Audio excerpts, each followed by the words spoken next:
ಇವತ್ತು ನಾನು ನಿನ್ನ ಜೊತೆ ಅಂಗಡಿಗೆ ಬರ್ತೀನಿ. ಬೇಡ ಅಮ್ಮ, ನನ್ನ ಮನೇಲೆ ಕೂತು ತುಂಬ ಬೇಜಾರಾಗ್ತಿದೆ, ನಾನು ಬರ್ತೀನಿ ಅಷ್ಟೆ. ಎಷ್ಟು ದಿನ ಅಂತ ಹೀಗೆ ಇರ್ತೀಯಾ? ಅಂದರೆ ಇಲ್ಲಿಂದ ಹೋಗು ಅಂತ ಹೇಳ್ತಿದ್ಯಾ? ಹೌದು, ನೀನು ನಿನ್ನ ಮನೆಗೆ ಹೋಗು ಅಂತ ಹೇಳ್ತಾ ಇದ್ದೀನಿ. ಇದು ನನ್ನ ಮನೆನೇ. ಇದು ಬಾಡಿಗೆ ಮನೆ ಅಕ್ಕ, ನಮಗೆ ಮನೆಯಲ್ಲಿದೆ. ನೀವೆಲ್ಲರೂ ಎಲ್ಲಿರ್ತೀರೋ ಅದೇ ನನ್ನ ಮನೆ. ಇಲ್ಲಿರಬಾರ್ದು ಅಂತ ನೀನು ಹೇಳ್ತಿದ್ಯಾ. ನೀನು ಇಲ್ಲಿಗೆ ಬರ್ಬೋದಷ್ಟೇ, ಇರಬೇಕಾಗಿರೋದು ನಿಮ್ಮ ಅತ್ತೆ ಮನೆ. ಅಲ್ಲಿರೋ ಅಧಿಕಾರನ ಯಾಕೆ ಕಳ್ಕೊತೀಯಾ? ಈಗ ನಾನು ಏನು ಮಾಡು ಅಂತ ಹೇಳ್ತಿದ್ಯಾ? ಒಂದ್ಸರಿ ಅಳಿಯಂದ್ರ ಹತ್ರ ಮಾತಾಡು ಅಂತ ಹೇಳ್ತಾ ಇದ್ದೀನಿ. ನಾನು ಮತ್ತೆ ಅವ್ರ ಹತ್ರ ಬೈಸ್ಕೋಬೇಕಾ? ನಾನು ಬೈಸ್ಕೊಳ್ಳೋದು ನಿನ್ಗೆ ಅಷ್ಟೊಂದು ಇಷ್ಟನಮ್ಮ? ಇನ್ನೂ ಎಷ್ಟು ದಿನ ಅಂತ ಹೀಗೆ ಹೇಳ್ತೀಯ ನೀನು? ಏನಾದರೂ ಒಂದು ಹೇಳಿ ಅವ್ರ ಮನಸ್ಸನ್ನ ಬದಲಾಯಿಸೋದಕ್ಕೆ ಪ್ರಯತ್ನ ಪಡು. ಅಮ್ಮ, ಬಾಬನ ಹತ್ರ ನಾನು ಮಾತಾಡ್ಲಾ? ಇಷ್ಟೆಲ್ಲ ಆಗಿದ್ದು ನನ್ನಿಂದನೇ ಅಂತ ಅವರಿಗೆಲ್ಲ ಹೇಳ್ಬಿಡ್ಲಾ? ಅಮ್ಮ ತಾಯಿ, ಇಷ್ಟೆಲ್ಲ ಆಗಿದ್ದು ನಿನ್ನಿಂದಾನೆ. ನೀನು ಓದನ್ನ ಬಿಟ್ಟು ಬೇರೆ ಏನು ಮಾಡಕ್ ಹೋಗ್ಬೇಡ. ಈ ಮೀನಾ, ಅಕ್ಕಪಕ್ಕದ ಮನೆಯವರೆಲ್ಲ ಯಾಕೆ ಮೀನಾ 2-3 ದಿನ ಆದ್ರೂ ನಿಮ್ಮನೇಲಿ ಇದ್ದಾಳಲ್ಲ ಅಂತ ಕೇಳ್ತಿದ್ದಾರೆ. ಏನ್ ಹೇಳ್ಬೇಕು ನಾನು?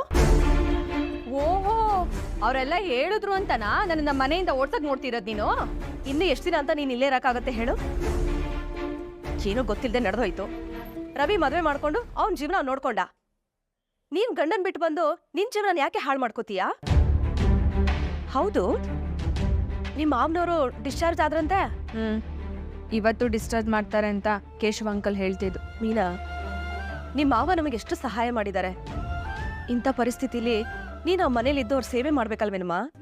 ನನಗೂ ಒಂದೇ ನೋಡ್ಬೇಕಂತ ಆಸೆ ಇದೆ ಅಮ್ಮ. ಆದರೆ ಏನು ಮಾಡಿ, ಆಸ್ಪತ್ರೆಗೆ ಹೋದಾಗೆ ನನ್ನನ್ನು ನೋಡಕ್ ಬಿಡ್ಲಿಲ್ಲ. ಇನ್ನು ಮನೇಲಿ ಬಿಡ್ತಾರಾ? ಅಲ್ಲಿ ಹೋದ್ರೆ ದೊಡ್ಡ ಗಲಾಟೆ ಆಗುತ್ತೆ. ಆಮೇಲೆ ಮಾವಂಗೆ ಕಷ್ಟ ಆಗೋದು. ಹಾಗಂತ ಅಲ್ಲಿಗೆ ಹೋಗೋದೇ ಇಲ್ವೇನೆ? ಹೋಗ್ತೀನಮ್ಮ.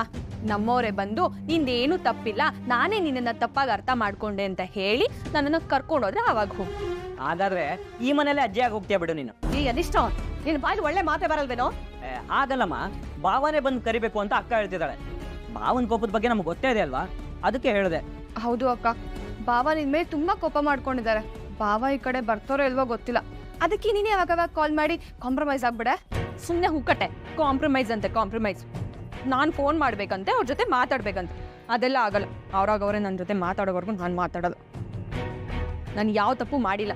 ಅದು ಅವ್ರಿಗೆ ಒಂದಲ್ಲ ಒಂದಿನ ಅರ್ಥ ಆಗುತ್ತೆ. ಆಗ ಅವರೇ ನನ್ನನ್ನು ಹುಡ್ಕೊಂಡು ಬರ್ತಾರೆ.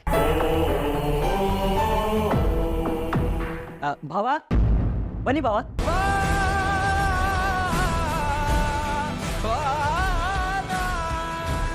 ಭಾವ, ಬನ್ನಿ ಒಳಗಡೆ.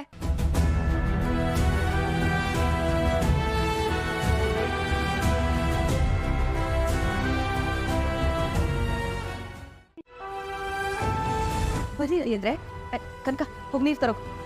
ಕೂತ್ಕೊಳ್ಳಿ ಅಳಿಯಂದ್ರೆ. ಬೇಡ ಬೇಡ, ಅದೆಲ್ಲ ಏನು ಬೇಡ. ಅಳಿಯಂದ್ರೆ, ರಂಗಣ್ಣ ಹೇಗಿದ್ದಾರೆ? ಮನೆ ಕರ್ಕೊಂಬಂದ್ರಾ? ಕರ್ಕೊಂಬ. ಅವ್ರಿಗೇನು ಆಗಲ್ಲ, ಬೇಗ ಗುಣ ಆಗ್ಬಿಡ್ತಾರೆ.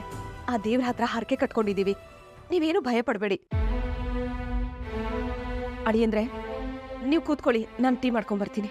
ಇಲ್ಲ ಬೇಡ ಬೇಡ ಬೇಡ, ನಂಗೆ ಲೇಟ್ ಆಗ್ತದೆ, ಹೊರಡಬೇಕು. ಹೇಳಿದ್ ಕೇಳಿಸಿಲ್ಲ ನಿಂಗೆ?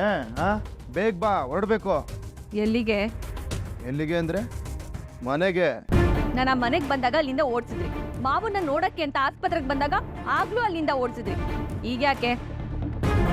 ಏಯ್ ಮೀನಾ, ಅಳಿಯಂದ್ರು ಮನೆಗೆ ಬಂದು ಕರಿತಿದ್ದಾರೆ ತಾನೆ? ಎದ್ದು ಹೋಗೋದ್ಬಿಟ್ಟು ಏನೇ ನಿಂದು ಎದೆ ಮೇಲೆ? ಅಮ್ಮ, ನೀನ್ ಸುಮ್ನೆ ಇರಮ್ಮ. ನನ್ ತಪ್ಪಿಲ್ಲ ಅಂತ 1000 ಸಲ ಹೇಳಿದ್ರು ನೀವು ಅರ್ಥ ಮಾಡ್ಕೊಳ್ದಲೆ ಈಗ ಬಂದಿದ್ದಾರೆ. ಜ್ಞಾನೋದಯ ಆಗಿದೆ ಅನ್ಸುತ್ತೆ. ಜ್ಞಾನೋದಯನೂ ಆಗಿಲ್ಲ, ಅರುಣೋದಯನೂ ಆಗಿಲ್ಲ. ಮತ್ಯಾಗ ಬಂದ್ರಿ? ನನ್ನ ಕರ್ಮ.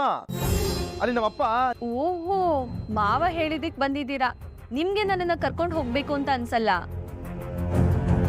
ಏಯ್, ಮೊದ್ಲು ಎದ್ದು ಅಳಿಯಂದ್ರ ಜೊತೆ ಹೊರಡೆ.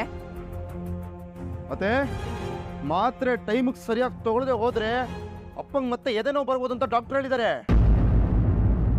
ಅವ್ರನ್ನ ಅಲ್ಲಿ ಬಿಟ್ಟು ನಾನು ಇಲ್ಲಿಗೆ ಬಂದಿದ್ದೀನಿ. ಇವಳು ನಿರ್ಧಾರಗಳನ್ನ ಹೇಳಕ್ ಹೇಳ್ಬಿಡಿ. ಅಳಿಯಂದ್ರೆ, ನೀವು ಕೋಪ ಮಾಡ್ಕೋಬೇಡಿ.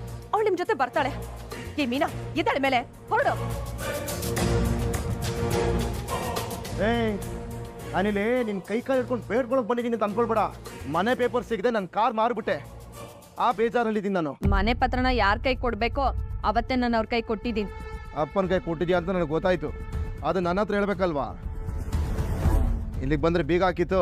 ಅದು ನಾವು ದೇವಸ್ಥಾನಕ್ಕೆ ಹೋಗಿದ್ವಿ ಅಳಿಯಂದ್ರೆ. ನಾನು ಅಲ್ಲಿಗೂ ಬಂದು ನೋಡಿದೆ, ಅಲ್ಲಿ ಯಾರೂ ಇರಲಿಲ್ಲ. ಅದು ರಂಗಣ್ಣನ್ಗೆ ಬೇಗ ಗುಣ ಆಗ್ಲಿ ಅಂತ ಇವಳು ಉರುಳು ಸೇವೆ ಮಾಡ್ತಾ ಇದ್ಲು. ಅದನ್ನ ಮುಗಿಸ್ಕೊಂಡು ಸ್ವಾಮಿಗಳನ್ನ ಭೇಟಿಯಾಗೋಕೆ ಹೋಗಿದ್ವಿ.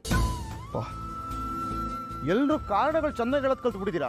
ನನಗದೆಲ್ಲ ಏನೂ ಬೇಕಾಗಿಲ್ಲ. ಅಲ್ಲಿ ನಮ್ಮಪ್ಪ ನಿನ್ನ ಮನೆಗೆ ಬರದೆ ಹೋದ್ರೆ ಮಾತ್ರೆ ತಗೊಳ್ಳಲ್ಲ, ಊಟ ಮಾಡಲ್ಲ ಅಂತ ಆಟ ಮಾಡ್ಕೊಂಡು ಕೂತಿದ್ದಾರೆ. ಏನು ಇವಳು ಬರ್ತಾಳ ಇಲ್ವಾ ಇವಾಗ ನನ್ನ ಜೊತೆಗೆ? ನಾನು ಬರ್ತೀನಿ, ನಿಮ್ಗೋಸ್ಕರ ಅಲ್ಲ, ಮಾವಂಗೋಸ್ಕರ.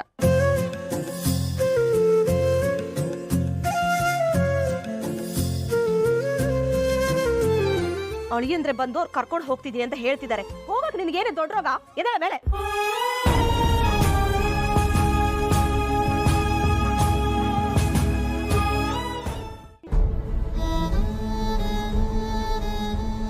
ರೀ ರೀ ಎದ್ದೇಳಿ.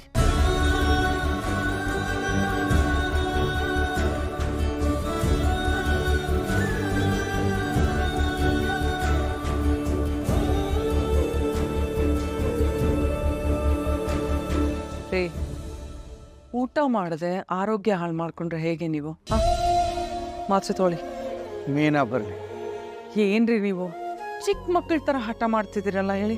ಒಂದು ಮನೆ ಸುಸ್ಥಿತಿಲಿರಬೇಕಾದ್ರೆ ಹಿರಿಯರ ಅನುಭವ, ಕಿರಿಯರ ಹಠ ಎರಡೂ ಬೇಕಾಗುತ್ತೆ. ಕಾರಣ ಒಳ್ಳೇದಿರ್ಬೇಕಷ್ಟೇನೆ. ನೋಡಕ್ ಒಂದ್ ಮೊಳ ಹೂನಾಗಿದ್ದಾಳೆ. ಅವಳಿಲ್ಲ ಅಂತ ಈ ಮನೇಲಿ ಏನ್ರಿ ಕಮ್ಮಿ ಆಗಿದೆ? ನಿನ್ನ ಕಣ್ಣಿಗೆ ಅವಳು ಬರೀ ಒಂದು ಮೊಳ, ಆದರೆ ಈ ಮನೆಗೆ ಸುಗಂಧ ಬೀರೋ ಪರಿಮಳ ಅವಳು. ಸೊಸೆ ಮಗಳಾಗಿರ್ಬೇಕು ಅಂದರೆ ಅತ್ತೆ ತಾಯಿ ಥರ ನಡ್ಕೋಬೇಕು ಕಣೆ. ನೀನು ಮಗನಿಗೆ ತಾಯಿ ಆಗಲ್ಲ, ಇನ್ನು ಸೊಸೆಗೆ ಎಲ್ಲಿ ತಾಯಿ ಆಗ್ತೀಯ ನೀನು? ಸಾಗರ